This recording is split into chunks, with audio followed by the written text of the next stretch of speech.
A very good morning to मेरे सभी प्यारे बच्चों. Today in the series of social science, I will start political science class 10th chapter 1st power sharing. बच्चों इस video में power sharing से related बहुत छोटी छोटी चीज़ें मैं आपको एक्सप्लेन करूंगी. And if you have any doubt about that, you can send me message. I will solve that. So, we will study in this chapter that how power is divided in democracy. Democracy में, लोकतंत्र में power को किस तरह से divide किया जाता है. बच्चों मोस्टली जो डेमोक्रेसी का मतलब होता है वो होता है to the people, for the people, by the people. It means लोगों का, लोगों के लिए, लोगों के द्वारा. तो डेमोक्रेसी जो है बच्चों वो लोकतंत्र है जहां हम खुद मिलकर अपनी गवर्नमेंट को चॉइस करते हैं, गवर्नमेंट को चुनते हैं और फिर वो गवर्नमेंट हमारे ही द्वारा लिए गए डिसीजंस को इम्प्लाई करती है और इस तरह से जो है पॉलिटिक्स जो है देश में चलती है. So why power sharing is important. Power sharing important क्यों है और क्या होगा अगर पावर शेयरिंग नहीं होगी. तो इन सारे क्वेश्चंस के जो आंसर्स है वो आपको इस पावर शेयरिंग चैप्टर में मैं एक्सप्लेन करूंगी. Our chapter starts with 2 countries. तो मेरे प्यारे बच्चों कहानी शुरू होती है 2 देशों के साथ. एक बेल्जियम, दूसरा श्रीलंका. बेल्जियम जो है वो बच्चों बेल्जियम जो है वो एक यूरोपियन स्टेट है. यूरोप का एक छोटा सा स्टेट है. करीब हमारे इंडिया के मैप में अगर आप हरियाणा स्टेट को देखते हैं तो Belgium is as big as Haryana state. So ये यूरोप की एक बहुत छोटी सी कंट्री है और ये अपनी बॉर्डर्स, इसके जो नेबरिंग कंट्रीज हैं वो हैं France, Netherlands, Germany and Luxembourg. France, Netherlands, Germany and Luxembourg. ये 4 जो है इसके मेन नेबरिंग कंट्रीज है बच्चों. और उसके बाद जो बेल्जियम है वो करीब 1 करोड़ पॉपुलेशन को लेकर चलता है. यानी कि बेल्जियम में जो लोग हैं, जो पॉपुलेशन है वो ऑलमोस्ट 1 करोड़ के बराबर है. तो ये जो है वो बेल्जियम की छोटी छोटी कैरेक्टरिस्टिक्स थी जो मैंने आपको बताई. और एक है श्रीलंका. श्रीलंका से तो आप बहुत अच्छे से परिचित होंगे ही. जिस तरह से ये इंडिया से बाहर निकलकर इंडिया के रास्ते से तमिलनाडु से होता हुआ पाक स्ट्रेट के थ्रू हम इस पे पहुंचते हैं. तो ये जो है एक छोटा सा आइलैंड है इंडियन ओशियन से जुड़ा हुआ. इन दोनों देशों की कहानी सबसे पहले हम इस चैप्टर में पढ़ेंगे. तो बच्चों मैं आपको बता चुकी कि किस तरह से इस चैप्टर की कहानी में हमने लिया 2 देशों को. एक था बेल्जियम और एक था श्रीलंका. बेल्जियम की बात करते हैं फिर से. बेल्जियम यूरोप का सबसे छोटा देश, 1 करोड़ पॉपुलेशन के लगभग यहाँ पर लोग रहते हैं. 4 मेन कंट्रीज जो हैं वो इसके पड़ोसी देश हैं जैसे फ्रांस, लक्सेमबर्ग, नीदरलैंड्स और जर्मनी. सो इन बेल्जियम, ये देखो मेरे पास बच्चों बेल्जियम का एक मैप है. ये है बेल्जियम का नॉर्थ रीजन. यहाँ पर इस जो रीजन का नाम है वो नाम है फ्लैमिश रीजन. यहाँ पर बच्चों 59% डच स्पीकिंग पीपल रहते हैं. डच बोलने वाले, डच एक लैंग्वेज है, इसको बोलने वाले 59% लोग यहाँ पर फ्लैमिश रीजन में रहते हैं. ये है हमारा बेल्जियम का साउथ रीजन और यहाँ पर वेलोनिया रीजन के नाम से इसको जाना जाता है. वेलोनिया रीजन के नाम से इसको जाना जाता है.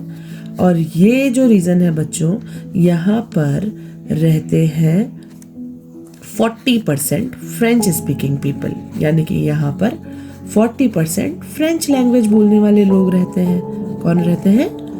फ्रेंच बोलने वाले लोग रहते हैं. सो नॉर्थ रीजन जो फ्लैमिश रीजन है यहाँ पर 59% डच स्पीकिंग पीपल है और जो साउथ रीजन है यहाँ पर 40% फ्रेंच स्पीकिंग पीपल है. और करीब ये जो छोटा सा एरिया आप देख रहे हो ये जो छोटा सा एरिया है ये बच्चों ये है बेल्जियम की कैपिटल, इसका नाम है ब्रुसेल्स।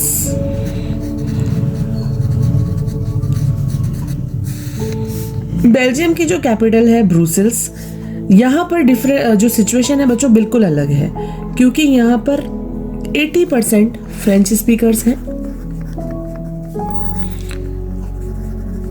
80% यहाँ पर फ्रेंच स्पीकर्स हैं यानी फ्रेंच बोलने वाले लोग हैं, और 20% यहाँ पर डच स्पीकर्स हैं, और 1% किसी कोने में 1% जो है वो जर्मन स्पीकिंग पीपल है, यानी कि जर्मन लैंग्वेज बोलने वाले लोग हैं। तो बच्चों अब आपको यहाँ की स्थिति समझ में आती होगी। अच्छा, नॉर्थ रीजन में, फ्लेमिश रीजन में 59 Dutch speaking people, and south Belgium में, वेलोनिया रीजन में 40% फ्रेंच स्पीकिंग पीपल है, and 1% German speaking people were also there.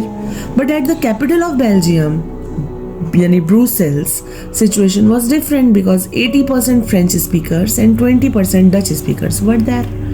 So in the country, majority was of Dutch speaking people, and in capital there was majority of French speaking people.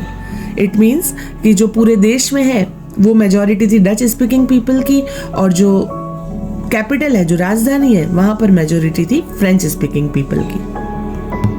So what will be the result? अब इसका result क्या होगा कि दोनों communities के बीच में एक tension आता है, एक कन्फ्लिक्ट की संभावना आती है, एक संघर्ष की संभावना आती है। So that there was tension grown up between both French and Dutch communities. And what was the reasons? The main two reasons was there. The first was minor French community was relatively rich and powerful and harassed Dutch community। बच्चों जो French community थी ना वो minor थी, लोग तो कम थे लेकिन पावरफुल थे, रिच थे, तो इसीलिए फ्रेंच कम्युनिटी सप्रेस करती थी किसको? डच कम्युनिटी को, क्योंकि डच कम्युनिटी के लोग संख्या में ज़्यादा होने के बावजूद भी ना तो रिच थे और ना ही उनको इकोनॉमिक डेवलपमेंट हुआ था और ना ही उनको एजुकेशन जो थी वो मिली थी। वो ये दोनों चीज़ें उनको काफ़ी बाद में मिली थी। तो इससे डच कम्युनिटी जो है उसको बहुत गुस्सा आ जाता है। वो कहती है कि भाई ये लोग संख्या में कम होने के बावजूद भी केवल रिच हैं और पावरफुल है, इसीलिए क्या इनको सारी एकोमोडेशंस दी जाएंगी? तो ये सोचकर जो डच कम्युनिटी है वो गुस्सा हो जाती है। सो this conclude the anger of Dutch community which got the benefit of economic development and education much later. And special reason was there also. In Brussels, Dutch community was in majority in whole but minority in the capital. कि पूरी country में Dutch बोलने वाले बहुत लोग थे और केवल कैपिटल में जो है वो माइनर थे। इससे बच्चों ये होता है कि दोनों कम्युनिटीज के बीच में कन्फ्लिक्ट आने लगता है, और मोस्टली ये जो कन्फ्लिक्ट है, ये जो संघर्ष है, सबसे ज्यादा जन्म लेता है ब्रुसेल्स यानी कैपिटल में। तो अब जब कन्फ्लिक्ट की भावना दोनों कम्युनिटीज में आने लगी तो वहां की सरकार को चिंता होने लगी कि भाई इस तरह से तो हमारे देश में लोग जो है वो फाइटिंग कर करके ही पूरे हो जाएंगे, डेवलपमेंट हो ही नहीं पाएगा। तो यहाँ की जो गवर्नमेंट है, बेल्जियम की जो गवर्नमेंट है, जब उसको इस कल्चरल डाइवर्सिटी और रीजनल डिफरेंसेस के बारे में पता चलता है तो वो टेंशन में आ जाते हैं और वो सोचते हैं कि हमें हमारे देश के लिए, हमें हमारी देश की लगभग 1 करोड़ जनता जो है उसके लिए कुछ ना कुछ तो करना ही पड़ेगा। तो वो लोग एकोमोडेशन की बात करते हैं, यानी सुविधाओं की बात करते हैं, यानी कि उस कन्फ्लिक्ट को खत्म करने की बात करते हैं दोनों कम्युनिटीज के बीच में। और उसके लिए बेल्जियम के कॉन्स्टिट्यूशन में 4 बार संशोधन होता है, 4 बार अमेंडमेंट होता है। For that constitution of Belgium were amended 4 times. और ये 4 बार का जो अमेंडमेंट है वो होता है 1970 से 1993 के बीच में। This is remembering point students that कि ये जो दोनों कम्युनिटीज के कन्फ्लिक्ट को खत्म करने के लिए बेल्जियम की सरकार 4 बार अमेंडमेंट करती है अपने कॉन्स्टिट्यूशन में, और ये अमेंडमेंट होता है 1970 से 1993 तक। दोनों कम्युनिटीज की प्रॉब्लम्स को रिजॉल्व करने के लिए, खत्म करने के लिए और ये इंश्योर करने के लिए कि दोनों कम्युनिटीज, अलग अलग कम्युनिटीज जो है एक ही नेशन में आराम से शांति से रह सके, इस वजह से कॉन्स्टिट्यूशन में 4 टाइम्स अमेंडमेंट किया जाता है। और जब अमेंडमेंट किया जाता है तो क्या चेंजेस किए जाते हैं उसको हम आगे देखते हैं। So the following changes was done. Number of Dutch and French speaking people's ministers must be same in the central government. पहला उपाय क्या निकाला गया कि जो सेंट्रल गवर्नमेंट होगी, आपके देश में भी सेंट्रल गवर्नमेंट है ना बच्चों, जो दिल्ली में है वो सेंट्रल गवर्नमेंट है, तो पहला उपाय, पहला रीजन, पहला कारण ये निकाला गया कि डच और फ्रेंच स्पीकिंग लोगों के मिनिस्टर्स का जो नंबर है वो सेंट्रल गवर्नमेंट में सेम होगा। यानी कि अगर 10 मिनिस्टर डच कम्युनिटी के हैं तो 10 मिनिस्टर फ्रेंच कम्युनिटी के भी डाले जाएंगे। दोनों कम्युनिटीज के मिनिस्टर बराबर होंगे। कहां पर? सेंट्रल गवर्नमेंट में। दूसरा जो रीजन था वो था कुछ स्पेशल लॉ मेंशन किए गए हर कम्युनिटी की हेल्प के लिए, ताकि कोई भी कम्युनिटी अपने बलबूते पर डिसीजन ना ले सके और दोनों एक दूसरे से सजेशन लेकर फिर ही किसी भी इशू पर डिसीजन लें। तो ऐसे कुछ स्पेशल लॉज मेंशन किए गए for the help of each community, thus not any one community can make decision apart. जो थर्ड चेंज था वो था many of the powers given by central government to state government. Central government की बहुत सारी powers state government को भी दी गई ताकि वो अपनी स्टेट वाइज जो है लीडर्स अपनी जनता का डेवलप कर सकें। फोर्थ चेंज था Brussels having separate government. Brussels की गवर्नमेंट अलग थी जिसमें दोनों कम्युनिटीज का इक्वल रिप्रेजेंटेशन था। सेम वही बात जो सेंट्रल गवर्नमेंट में थी वही कैपिटल में थी कि ब्रुसेल्स का एक अलग गवर्नमेंट बना दिया गया था, लाइक जैसे आपका होता है ना यूनियन टेरिटरी, उसी तरह से ब्रुसेल्स में भी एक सेपरेट गवर्नमेंट की स्थापना की गई और जिसमें दोनों कम्युनिटीज का बिल्कुल बराबर रिप्रेजेंटेशन था। फिर जो फिफ्थ चेंज था वहां पर एक तीसरी टाइप की गवर्नमेंट भी बनाई गई जो सेंट्रल और स्टेट गवर्नमेंट से बिल्कुल अलग थी और इस गवर्नमेंट का नाम था कम्युनिटी गवर्नमेंट। ये गवर्नमेंट तीनों ग्रुप्स के लिए अलग अलग बनाई गई थी जो उनके कल्चर, एजुकेशन और लैंग्वेज से रिलेटेड इश्यूज का निपटारा करती थी। तो यहाँ पर बच्चों देखो किस तरह से ब्रुसेल्स में, बेल्जियम में 3 तरह की गवर्नमेंट बनाई जाती है। The one is central government, the second is state government and the third is community government. तो जब बेल्जियम के लीडर्स ये सारी चीज़ें करते हैं और अपनी देश की पीपल्स को अलग अलग डिफरेंट स्पीकिंग पीपल को इस तरह से अकोमोडेशन देते हैं, तो बेल्जियम में 3 लैंग्वेजेस के होते हुए भी सभी लोग शांति से रहते हैं क्योंकि हर कम्युनिटी को, हर लैंग्वेज स्पीकिंग पीपल को अपने अपने राइट्स मिल चुके हैं। तो यहाँ पर कन्फ्लिक्ट्स की जो भावना पैदा हुई थी वो खत्म हो जाती है और बेल्जियम, इसीलिए ब्रुसेल्स को, जो बेल्जियम की कैपिटल है, यूरोपियन कंट्रीज का हेडक्वार्टर चुना जाता है। तो बच्चों इस तरह से एकोमोडेशन से किस तरह से हम बहुत सारी कम्युनिटीज को एक साथ रखते हुए भी एकोमोडेशन दे सकते हैं, उनको शांति से रख सकते हैं। कंपोजिशन ऑफ श्रीलंका, हम एक अनादर कंट्री की स्टोरी देखेंगे, सुनेंगे, जिसमें हमें ये पता चलेगा कि जब किसी कंट्री में पावर शेयरिंग नहीं होती है तो उसके क्या क्या इफेक्ट्स होते हैं। Okay, so let's start with Sri Lanka. Sri Lanka is an island, a small island nation in the Indian Ocean on the southern coast of Tamil Nadu at few kilometers away. Sri Lanka एक छोटा सा आइलैंड नेशन है, इंडियन ओशियन के चारों तरफ Indian ocean फैला हुआ है उसके, और बीच में एक छोटा सा आइलैंड है name Sri Lanka. Southern coast, Tamil Nadu के सदर्न कोस्ट पर है ये। वहाँ से फ्यू किलोमीटर्स अवे, आपको पता है ये जो रास्ता है तमिलनाडु से फ्यू किलोमीटर्स अवे जो श्रीलंका तक जाता है बच्चों, वो पाक स्ट्रेट के थ्रू जाता है जिसे हम राम सेतु कहते हैं। और करीब 2 करोड़ पॉपुलेशन जो है वो यहाँ रहती है और श्रीलंका की जो कैपिटल है वो है कोलंबो। एथनिक कंपोजिशन की बात करें तो एथनिक जो वर्ड है बच्चों, इसके बारे में मैं आपको पहले भी बता चुकी हूँ कि एथनिक का मतलब होता है a group of people which follows same culture, same language, same ethics and same traditions, that thing is called ethnic. तो अब हम जैसे हमने बेल्जियम का देखा था वैसे हम श्रीलंका का एथनिक कंपोजिशन देखते हैं कि यहाँ पर 74 लोग जो है वो सिन्हाला स्पीकर्स हैं। 70% लोग यहाँ पर सिन्हाला एक लैंग्वेज है, सिन्हाला स्पीकर्स हैं। और उसके बाद ये जो सिन्हाला स्पीकर लोग हैं ये बौद्ध रिलीजन को फॉलो करते हैं, बुद्धिज्म को फॉलो करते हैं। एंड 18% पीपल, if I talk about them, तो वो तमिल बोलते हैं, they talks as Tamil language. Tamil language यहाँ के 80% लोग जो है वो यूज करते हैं। उसके बाद तमिल भी बच्चों 2 प्रकार के होते हैं। 2 types of Tamil speakers are there. First, that who is already residents of Sri Lanka.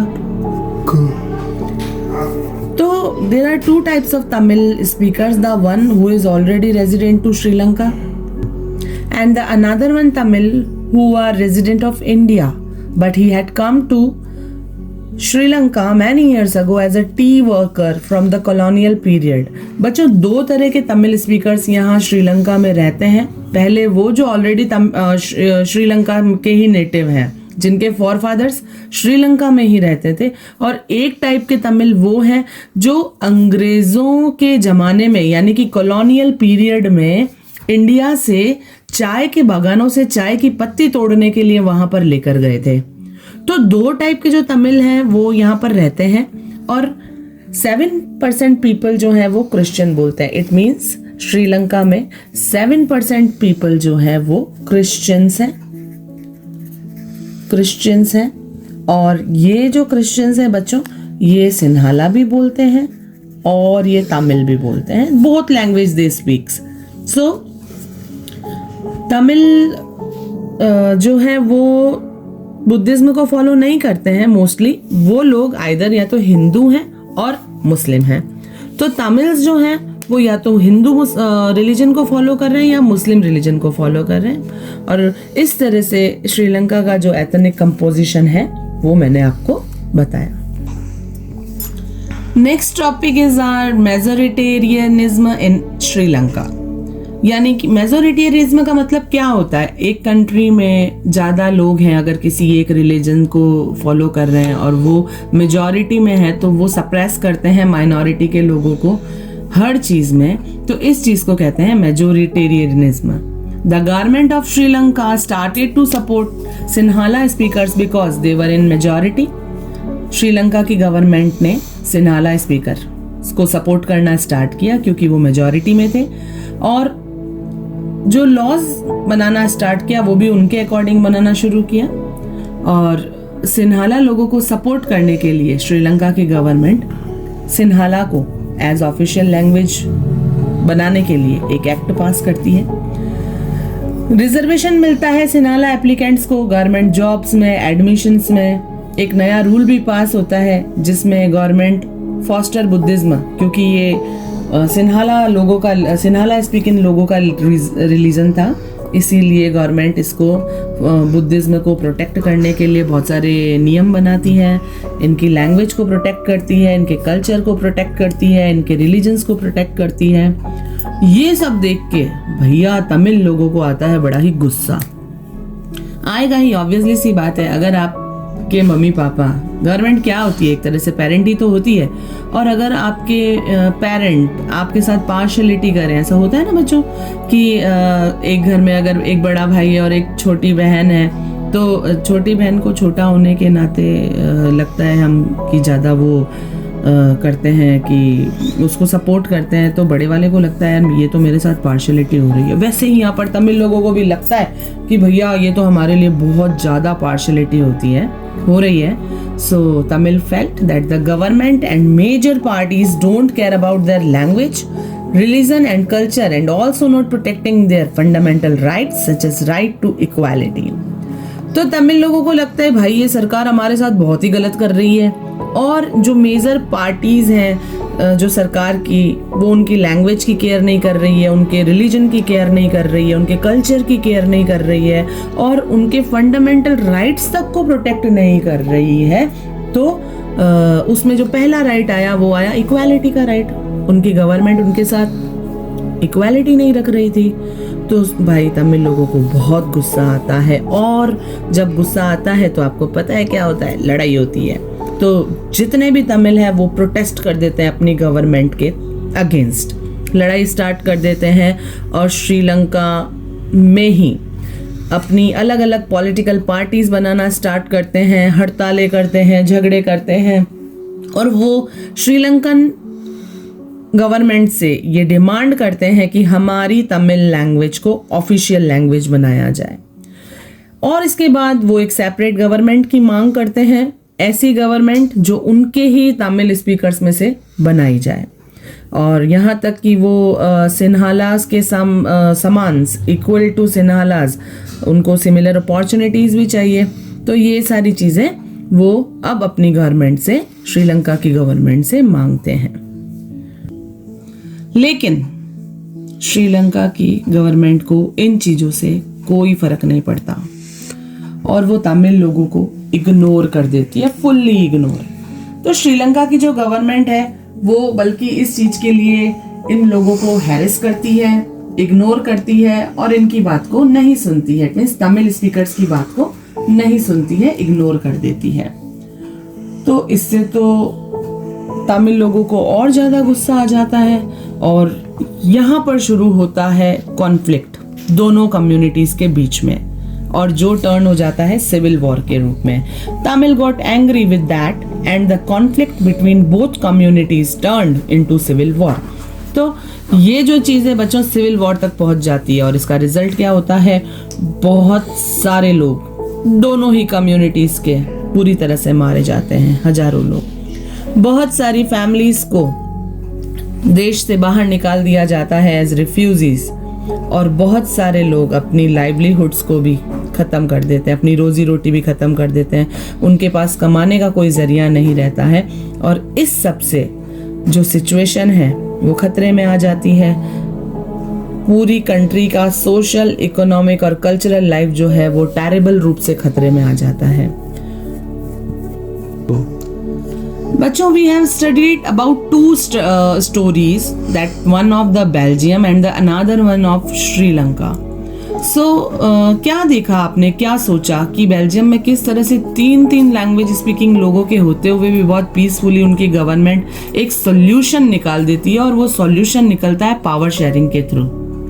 वहीं श्रीलंका की जो गवर्नमेंट है वो पावर शेयरिंग करने को तैयार नहीं होती है एंड एज अ रिजल्ट वहाँ पे होता है सिविल वॉर, जो देश को पतन की तरफ ले जाता है, जो देश को डिसग्रेस कर देता है, किसी कंट्री को डिसग्रेस कर देता है अगर उसमें पावर शेयरिंग नहीं है। So why power sharing is desirable, power sharing जरूरी क्यों है बच्चों? उसके दो रीजंस हैं, एक प्रूडेंशियल रीजन, एक मॉरल रीजन।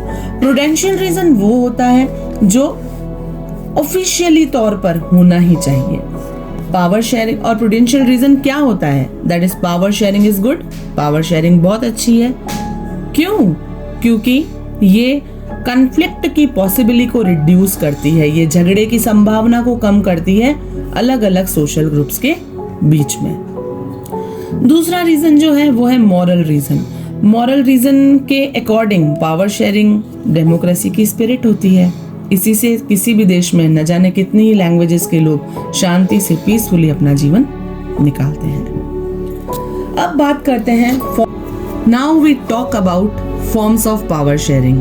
पावर शेयरिंग की 3 फॉर्म्स होती है बच्चों, that one is horizontal distribution of power sharing, the another one is vertical distribution of power sharing and the third one is coalition government. First we will talk about horizontal distribution of power sharing. बच्चों, horizontal distribution of power sharing का मतलब है कि power sharing को आप same level पर divide कर रहे हो, कोई किसी के ऊपर डोमिनेंट नहीं है। और इस तरह से हॉरिजॉन्टल डिस्ट्रीब्यूशन में 3 टाइप है पावर शेयरिंग के। The first one is legislature, the second one is executive, the third one is judiciary. Different levels हैं गवर्नमेंट के, लेकिन लेवल सबका सेम है, कोई किसी पे डोमिनेंट नहीं है, सबका अलग अलग काम है और सब एक दूसरे को चेक कर सकते हैं कि कोई अपने काम में किसी तरह की कोई कमी तो नहीं रख रहा है। तो इसीलिए इस horizontal distribution of power sharing को system of check and balance भी कहते हैं। नेक्स्ट है vertical distribution of power sharing. ये टीयर्स में डिवाइड होता है बच्चों। इसमें 3 टाइप की गवर्नमेंट होती है, central government, state government, local government.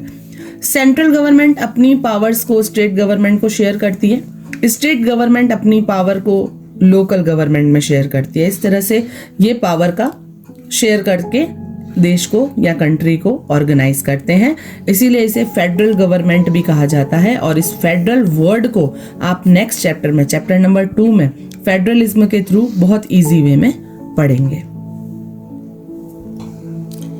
And the third type of government is coalition government. Coalition government का मतलब होता है बच्चों ऐसी गवर्नमेंट जो 2 या ज़्यादा पॉलिटिकल पार्टीज जब ज्वाइन हो जाती हैं साथ में और एक बड़ी पार्टी बना देती हैं, क्योंकि सिंगल पार्टी को क्लियर मेजॉरिटी नहीं मिली थी इलेक्शन में। और जब क्लियर मेजॉरिटी नहीं मिलती है किसी सिंगल पार्टी को इलेक्शन में, तो ये पार्टियां 2 या 2 से ज़्यादा पार्टियां मिलाकर या तो एक बड़ी पार्टी में ऐड हो जाती हैं, कोलैब कर लेती हैं, और या तो फिर खुद ही 3-4 पार्टियां मिलकर एक बड़ी पार्टी बना देती हैं।